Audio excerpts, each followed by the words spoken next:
Hey guys, Flamengo greetings. This is Flamengo. Welcome to the Paparazzo Rubro Negro channel. If you're just joining us, I invite you to follow, like, and share on all platforms. If you're on YouTube, I invite you to subscribe down here, turn on notifications by clicking the bell, and leave that awesome like on the video. We're here thanks to Caravana do Haroldo, so you can make sure you're there for Flamengo games. Caravana do Haroldo. Since 81, taking Flamengo fans to the Club World Cup. Yeah, for those who have a world title, right? And taking them too. You to all Flamengo games in Rio with tickets included and also outside Rio and outside Brazil. Okay, there are packages for Buenos Aires, there's Champions League too, okay? And you can lose weight in a healthy way at Mais Cabello with the My Slim program, okay? Always here. Also in the description, in the pinned comment, and in the pinned chat when it's a premiere or a live, but you can always be here. Also getting to know the partner companies of Paparazzo Rubro Negro. Look, I'm going to start right away, following along here with you and commenting, my friends. The president of Brazil, Luiz Eduardo Batista Albarpe. It's almost that, right? Luiz too, Inácio Lula da Silva. Yeah, look, President Lula was consulted by Ancelotti to find out whether he should call up Neymar or not. Man, this is for me unbelievable, unbelievable. Why is it that the president of the republic, if there's one thing he doesn't have to worry about, it's soccer. He shouldn't be saying whether a player gets called up or not. And the answer, man, the answer was, it was impressive. Look, let's listen to the answer here. Check this out. What the guy thought. If you talk to yourself now, so... You're going to ask me, do you think Neymar should be called up? Neymar, Ancelotti asked him, do you think Neymar should be called up? If he is physically prepared, he has the skills. Did someone say play like a man? Are you insane? You have to be professional. He could model himself on Cristiano Ronaldo. He could model himself on Messi because he's still young. He could model himself on Cristiano Ronaldo. He could model himself on Messi because he's still young and all that, you know? Man, he has to play soccer. If he's playing soccer, he should be called up. The mistake isn't with Lula, right? The mistake isn't with Lula talking about calling up Neymar. The mistake is with Ancelotti, and they ask Lula if he thinks Neymar should be called up. Guys, I've never seen anything so ridiculous, man. And it's not because of Lula, okay? They could ask Lula, the next president, the previous president. I think it's ridiculous for the coach of the Brazilian national team to ask for the president's approval to call up Neymar, to ask the president of the country for approval to call up Neymar. I think it's ridiculous. I think that's totally absurd, my friends. Truly absurd. Now, let me also tell you about something that I found, man, at the very least curious, right? Then you guys are going to say, come on, but Paparazzo is talking about Palmeiras again. No, I'm talking about Demicon, which is Flamengo's sponsor. And then Palmeiras took action because Demicon signed with Flamengo, okay? It's not that Flamengo, I'm saying, oh, I'm only talking about Palmeiras. No, it's Palmeiras that's only thinking about Flamengo. Look, the news was first reported by Jorge Nicola. According to him, Leila Pereira terminated the contract with Demicon after the company made a deal with Flamengo. The decision was supposedly motivated by the new partnership, right? The brand's partnership with Flamengo, which caused a lot of discomfort behind the scenes at Palmeiras. The club from São Paulo State won't make an official statement, but Embracon has already been chosen as a replacement. Then the Palmeiras fans here, a profile that talks about Palmeiras, reposted Liberta Depre, who had brought this news from Nicola about Palmeiras having ended its deal with Demicon. And then they said the following. When the company closed the deal with Palmeiras, they only wanted to pay $1.5 million per year. Leila tried to close it at $3 million and couldn't. She was furious when she found out that the same company was going to pay $14 million per year to Flamengo. That was the real reason for the decision. To terminate the contract. In other words, the profile that talks about Palmeiras tried to explain and say that it wasn't because of Flamengo, it was because she had a much bigger deal with Flamengo than with Palmeiras. It got worse, man. It got worse, because then we really know that she's furious. She's upset about Flamengo getting a lot more, just like it was back during the Libra situation. She's been complaining about Flamengo for a long time. All she does is complain. That's all she knows how to do. She talks about Flamengo all the time because her life revolves around Flamengo. It got to the point now where a sponsor, she couldn't close the deal with the way she wanted. Even though she had a contract with them, she decided to terminate it. According to Jorge and Nicola, and now people are confirming it here, because Flamengo gets 14 and they were going to get much less. What can you do, right? For ratings, keep talking about Flamengo, Leila. Keep mentioning Flamengo and your audience might get closer to Flamengo's 14 million. Just keep discussing Flamengo like you have been. Keep discussing Flamengo. You're on the right track. Keep going. You're on the right track. That's how you'll succeed, Leila. Look, we have some important information here to share with you regarding Flamengo's signing.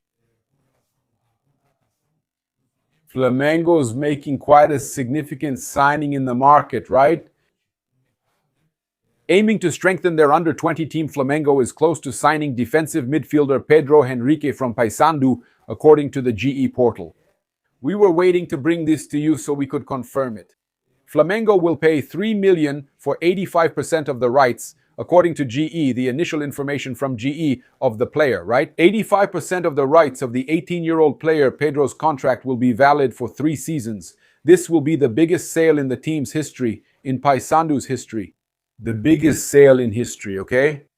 Flamengo signs a defensive midfielder, and it's the biggest sale in his club's history. Besides Flamengo, the player was also approached by Internacional, Fortaleza, Estrela do Amadora, and Braga. And Jose Boto and his team managed to sign Pedro Henrique from Paysandu. He had even been playing as a starter for Paysandu after beating Remo for the title. It's Pedro Henrique, who was also used in many games with Paysandu's professional team.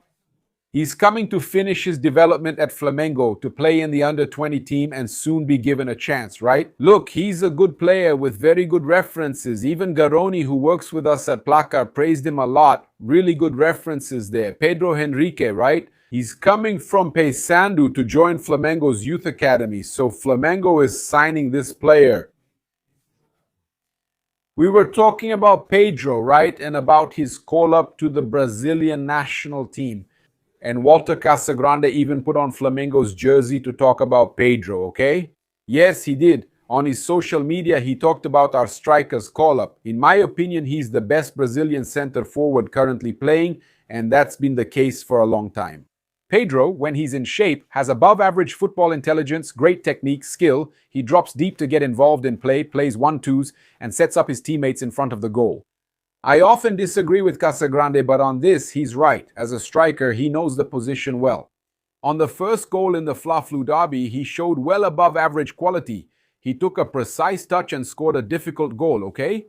The most amazing thing was that, by the way he struck the ball and scored the goal, he quickly pictured where Fabio and the goalposts were. He went with his intuition and scored the goal, okay? He's a spectacular player who finishes with his right foot, left foot from outside and inside the box. He thinks fast, heads the ball well, and even scores with his chest. He can finish plays. He's an indispensable striker in a squad that's going to the World Cup. Ancelotti has a lot of doubts. He doesn't know how many strikers he'll take or which ones. Because there are a lot of players in good form. Igor Thiago, Pedro Henrique, Vitor Roque, who was doing well too, right? Before he got injured, he was still in the mix. Maybe he's the main striker in Ancelotti's mind, who has already praised him several times. Look, I'm going to say something. As I said before, João Pedro didn't perform well in the friendlies. Pedro might be taking the spot from his namesake, João Pedro. As coach of the Brazilian national team, I would never give up on a player like Pedro. Everyone agrees on that. There's no way to let him go. Pedro is crushing it. He's on fire again, and that's very important. Look, my friends, we had a situation come up. Who hasn't made a mistake? Let whoever hasn't be the first to cast a stone. My friends, I myself have made mistakes. I've crossed the line a few times during live broadcasts at the stadiums. And our friend, our dear Fernando Gil, right? Is it Querida? He celebrated a lot up there in the press box during his live stream. He really celebrated Pedro's goal. I celebrated the goal at home while he was in the press box and wasn't supposed to celebrate, but he really celebrated Pedro's goal because it was an extraordinary goal. It was an award-worthy goal. It was the kind of goal that who can control themselves after seeing a goal like that? And not just because it was from Flamengo, it was an incredible goal.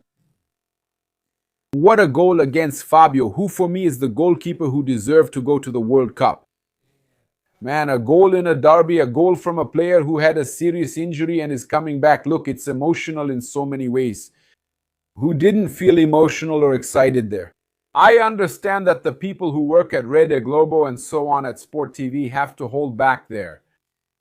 And they want others to hold back too in the press area. That's even a rule. But it's been a long time since that's actually happened strictly because we see several channels from different clubs. Yeah. Several journalists, but who speak to an audience speaking more passionately about their favorite club, many renowned journalists, okay?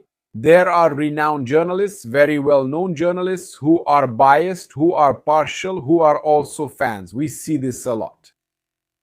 And then Mansour, who's from Sport TV, made a post on Twitter talking about the individual.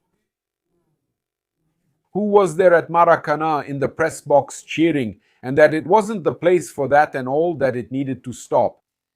And the guy was Fernando Gil.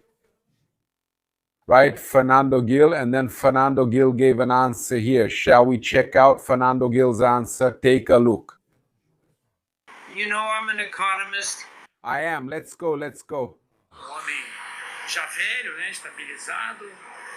Just because I celebrated, I can't be at the Maracanã press area anymore. That's fine. I'll accept it because I was really wrong now. Yeah. Não tava lá pra me prender, eu não cometi crime nenhum, né? Man, put that over there. There's no reason for that. There are tactical variations. There were so many. Interessante para fazer comentários, porque ele realmente faz comentários muito interessantes. Look at that. Look, but why do that tell me? Why post it on Twitter? Taking advantage of the attention he gets from being with Globo, that's what I've been saying. They think they're above reproach. Globo thinks it never makes mistakes. It's that perfect network that's always right. All the insinuations and all the reports they do, it's impressive. They're all so proper. Nobody ever makes a mistake, you know? They're above reproach, flawless, impressive. I want to take advantage of that to maybe downplay my journey on YouTube, which is playful, right? It's for fun. Everybody knows that. That's it. So another controversy, and with that I end my video. My daughter laughing here, Dad. Give your daughter a kiss. I already wake up thinking, will my dad pick up his phone today? All right. Mas o que eu fiz? Eu comemorei o gol. It's wrong according to Maracanã's rules. It counts everywhere. They celebrate at Alha. We have to celebrate too at Alha, at Mineirão, at Ilha do Galo, over at Beira Rio. Celebrate everywhere, whether it's Januario, Engel, everyone. Maracanã is like that. It's fine. I'll respect it because I have a lot of respect for the association. But man, that amazing goal got the better of me. Now, why put it on Twitter? Why? That's it. Hope you enjoyed the video. Bye. Yeah, so Fernando Gil is giving his opinion about the complaints, right? About the controversy. I think